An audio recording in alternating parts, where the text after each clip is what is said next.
Сәлем достар, бірде 6-шы есептен бастап ары қарай шығарайық. Так, бізде есеп теңдер деп тұр. 6-ның кубы берілді. Жаңағы алдындағы есептерде айтқандай, 6-ның кубы дегеніміз 6-ны өз-өзіне 3 рет көбейт деген сөз, е.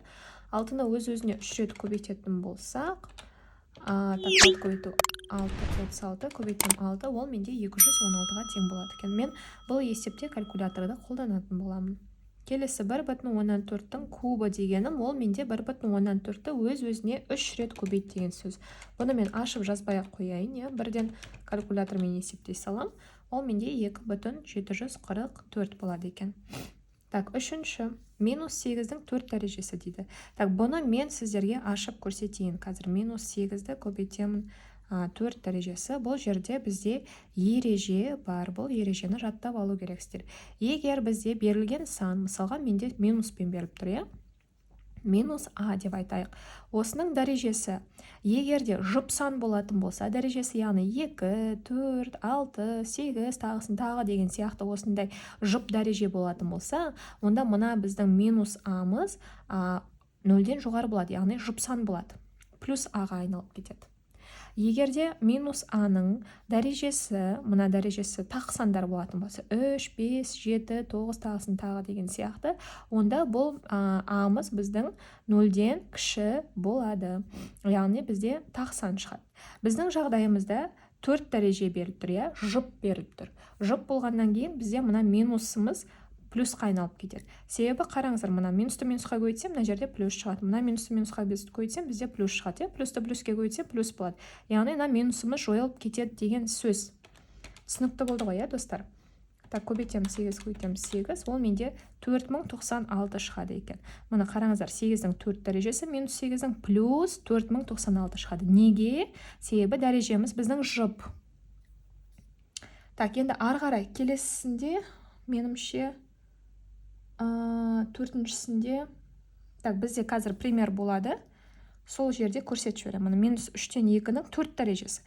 Мына жерде де тағы көріп отырсаңыздар, дәреже бізде жұп болып беріліп тұр, я. Бұл не деген сөз? Мысалға, бұны былай да алуға болады. Минус 2-ның 4 дәрежесі, 3-тің 4 дәрежесі деп те алуға болады, я. Мына дәреже астына да үстіне де бірдей әсер етеді. Енді қараңыздар, бізде минусын мына жұп болғаннан кейін, достар, жұп болғаннан кейін мына минусымыз біздің плюсқа айналып кетеді. 2-ның 4 дәрежесі дегеніміз ол бізде 16-ға тең. 3-тің 4 дәрежесі дегеніміз 3 көбейту 3, 9, көбейтем 3, 27, көбейтем 3, 81-ге тең. Яғни бізде плюс 16 бөлінген 81 шықты. Себебі біздің дәрежеміз жұп болып тұр. Мына енді соңғы есепте мына дәрежеміз тақ берілген. Қараңыздар, я. Минус 0,10, осыны ашайыншы. Минус 0,12, минус 0,12, сіздерге түсінікті болу үшін минус 0,12, көбейтем минус 0,12. Міне, дәреже тақ болған кезде бізде минусы қалады алдында.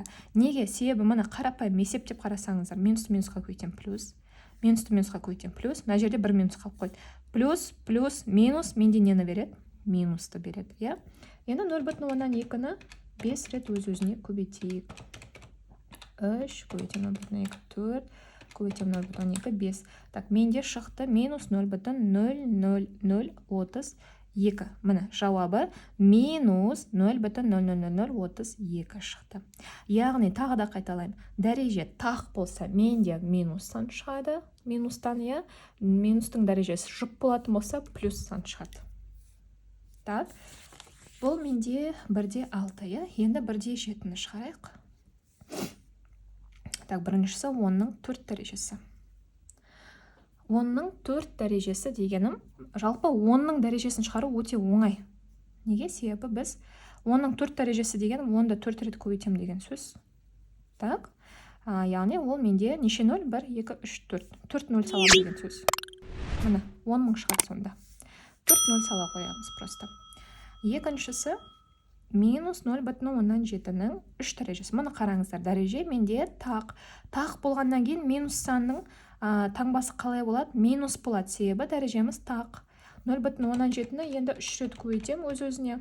0,17 көбейтем 0,17, көбейтем 0,17. Ол менде минус 0,343-ті берді. Дәреже тақ болса, бізде санымыз тақ болып шығады, минуспен шығады. Так, үшінші минус 4-тен 3-тің 4 дәрежесі. Енді қараңыздар, мына жерде дәреже менде жұп болғаннан кейін мына минус менде плюсқа айналып кетеді. Минусты уже жазбасам болады. Бұл не деген сөз? 3-тің 4 дәрежесі, 4-тің 4 дәрежесі деген сөз ғой. Міне астына да үстіне де барады деген сөз ғой. Так, мына минусты пока қоя тұрайын алдында. Енді осыны есептейтін болсақ, 3-тің 4 дәрежесі 3 көбейту 3. 3-тің 4 дәрежесі ол 81 ғой. 4-тің 4 дәрежесі деген 4 көбейту 4. Ойбай, 4 көбейту 4. 16, 14-ке көйтем, 14-ке көйтем, 256. Таңба плюс, достар, таңба плюс. Дәреже жұп болған кезде таңба плюс болады. Так, соңғы 4-шісі 1,5-тен 4-тің 3 дәрежесі дейді. Енді мына жерде аралас санның дәрежесін табу үшін біз бірінші бұны жай бөлшекке айналдырып алу керекпіз. Ол үшін мен бөлшектегіні 5-ті жазып қоямын. Жай бөлшекке айналдыру үшін 5-ті 1-ге көбейтемін. Ол 5 болады, оған 4-ті қосам 9 болады. Міне, енді осыдан таба беруге болады. 9-дың 3 дәрежесі, 5-тің 3 дәрежесі. Мына дәреже бөлшек болған кезде тағы да қайталаймын. Астына да үстіне де барады. Екеуінің де кубын табу керек деген сөз. Так, енді 9-дың 3 дәрежесі ол менде 729, 5-тің 3 дәрежесі ол менде 125. Мінеке, 1-де 7-ші есеп бітті.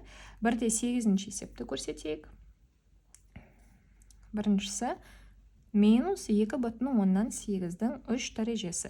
Минус санның дәрежесі тақ болып тұр. 1-ден алдына минусын қоямыз. Себебі тақ санның тақ дәрежесі минусты береді, тағы да.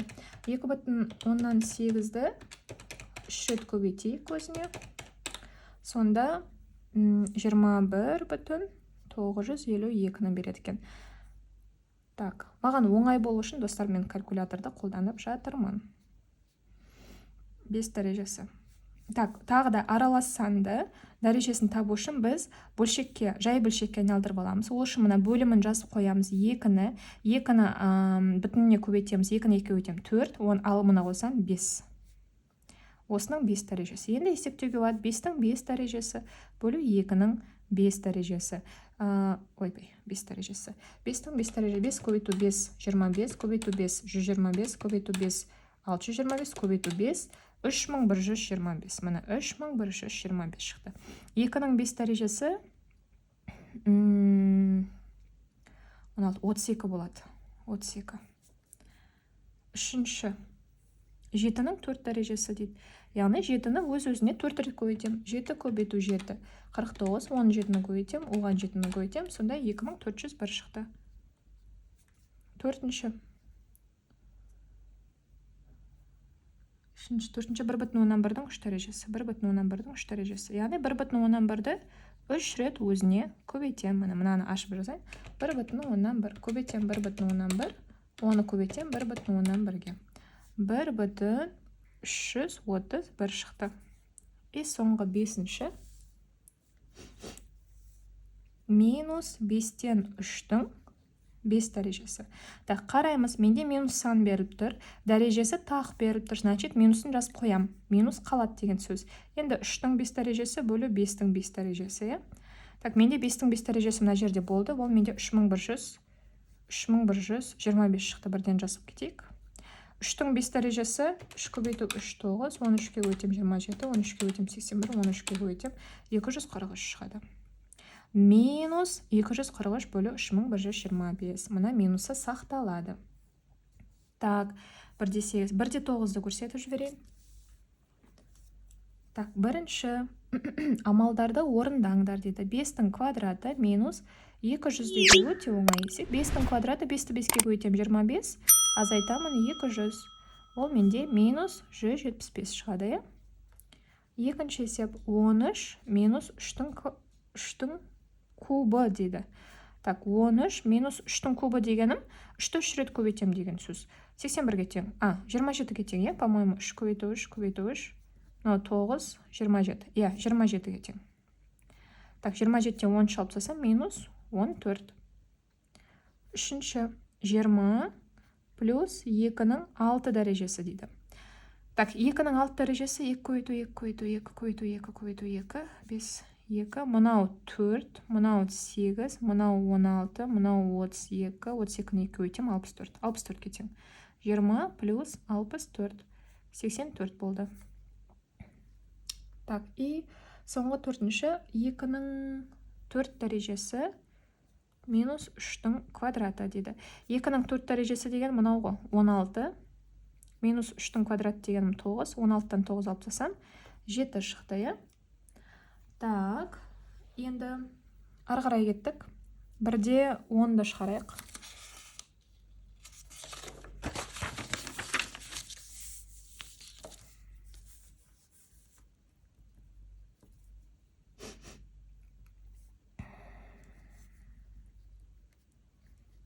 Екіден 1-дің 5 дәрежесі плюс 32, 29, де?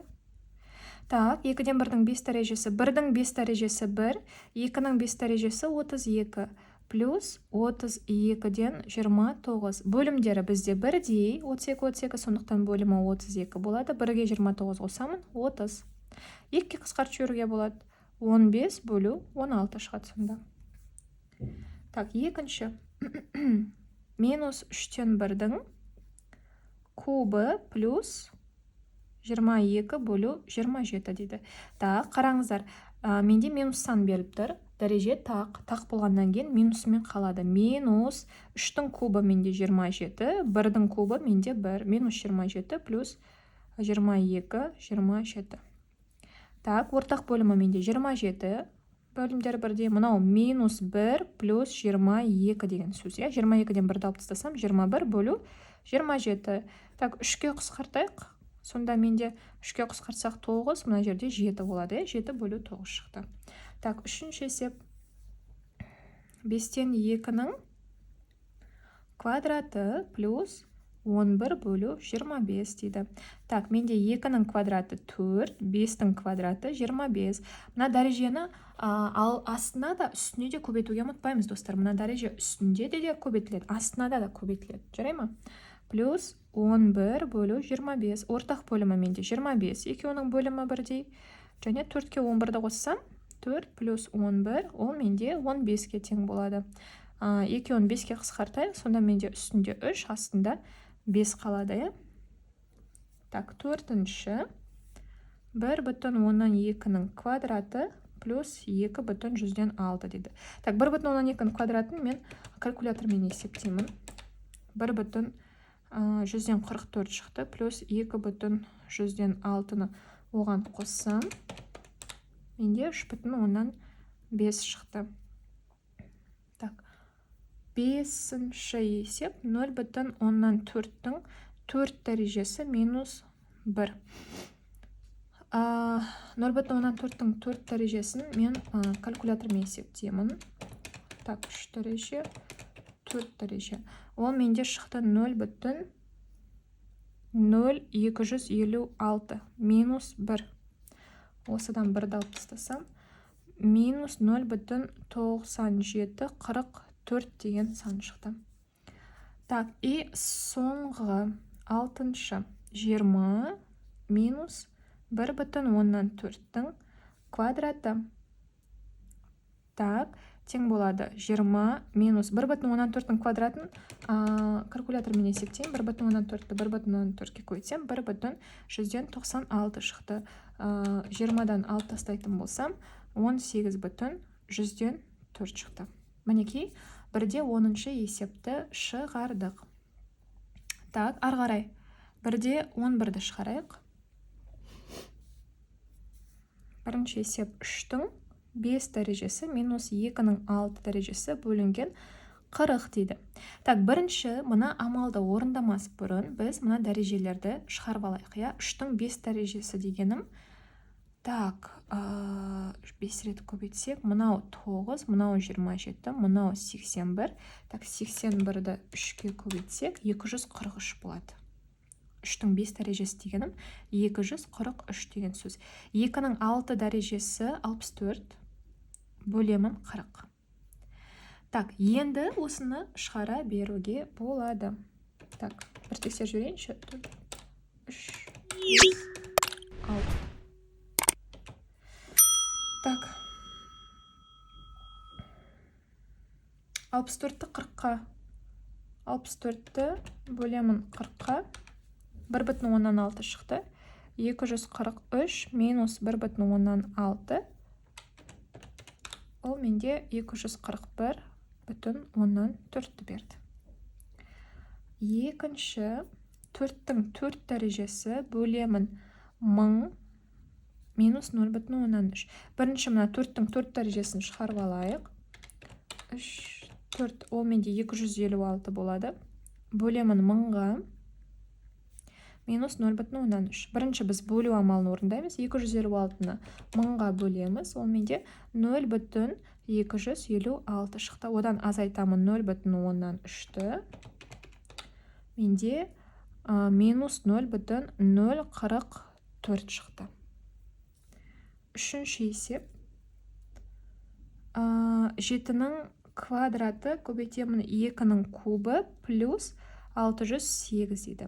Так, бірінші дәрежелер шығарып алайық. 7-нің квадраты 49, 2-нің кубы 8 плюс 608. Енді бірінші менде көбейту амалы орындалады. 49-ды көбейтемін 8-ге, ол менде 392-ні береді. Оған 608-ді қоссам 1000 болатын сияқты, 1000 болады екен. Так, и соңғы 4-ші 8-дің квадраты көбейтемін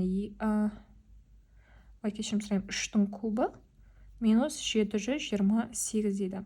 Так, 8-дің квадраты 64, 3-тің кубы 27 минус 728. 64-ті 27-ге көбейтемін бірінші. 1728 минус 728 менде жауабы 1000 болды. Так, 1-11. Енді 1-12 есеп. Бұны мен кітаптан көрсетейін.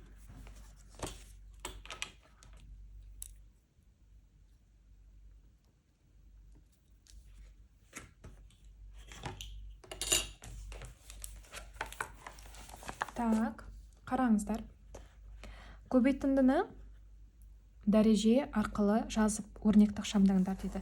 Бізде бірінші есепте 15-ті 15 рет қайталанады деп тұр. Ол не деген сөз? 15-тің 15 дәрежесі деген сөз.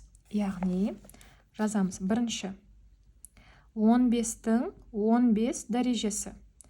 Көбейтемін. Қараңыздар. Көбейтемін. Мына жалғасы бар. А-ның 22 рет қайталанады дейді. Яғни А-ның 22 дәрежесі деген сөз. Көбейтемін. А-ның 22 дәрежесі. Міне, өрнекті біз ықшамдап бердік. Оп-оңай. Келесі, екіншісін қараңыздар. 2,8 менде 10 рет қайталанады дейді. Яғни 2,8-дің 10 дәрежесі деген сөз. Міне, 2,8-дің 10 дәрежесі. Көбейтемін. Ары қарай С менде неше рет? 37 рет қайталанады дейді. Көбейтемін. С-ның 37 дәрежесі. Келесі үшінші. 10 бөлу 19, 18 рет қайталанады дейді. Яғни міне 10 бөлу 19-дің 18 дәрежесі. Көбейтемін. Y 11 рет қайталанады. Көбейтемін. Y-тің 11 дәрежесі. Төртінші. Минус 7 менде 27 рет қайталанады. Яғни минус 7-ның 27 дәрежесі. Көбейтемін. Z менде 40 рет қайталанады. Z-тің 40 дәрежесі. Так, келесі 5-ші. 24 менде 20 рет қайталанады. 24-тің 20 дәрежесі. Көбейтемін. X плюс 3 менде 43 рет қайталанады. Яғни X плюс 3-тің 43 дәрежесі. Так, и 6-шы. D бөлу 4 19 рет қайталанады. D бөлу 4 19 рет қайталанады. Бөлшекті жазғанда, достар, міндетті түрде жақшаға алып жазасыздар, дәрежесін жазғанда. Көбейту Т менде 50 рет қайталанады дейді. Т-ның 50 дәрежесі. Міне, оп-оңай осылай шыға салады. Так, жалғасы бар ма екен? Жоқ, жалғасы жоқ екен. Так, и мында соңғы 13-ші есепті шығарып кетейік бірден. Осымен бізде Б есептері бітеді, 1-13. Так, өрнекті ықшамдаңдар дейді. Қараңыздар, біріншісінде. X менде неше рет беріліп тұр? 4 рет беріліп тұр, иә? Яғни ол не деген сөз? X-тің 4 дәрежесі деген сөз. Бірден жазайық. Плюс жазамыз. B менде 5 рет беріліп тұр. Плюс B-ның 5 дәрежесі. Міне, болды, оп оңай. Келесі екіншісі, мына Y менде 3 рет беріліп тұр. Значит, Y-тің 3 дәрежесі дейміз. Минус S менде 5 рет беріліп тұр. S-тің 5 дәрежесі. Үшінші, 5A менде 4 рет беріліп тұр. Яғни 5A-ның 4 дәрежесі. Минус 1 бөлу N менде 3 рет беріліп тұр. Оның 3 дәрежесі деп жазамыз. И соңғы төртіншісі. Так, A бөлу 5 менде 4 рет беріліп тұр. A бөлу 5-тің 4 дәрежесі. Плюс Z 2 рет беріліп тұр. Плюс Z-тің 2 дәрежесі. Все, болды, осымен бізде B есептері аяқталды.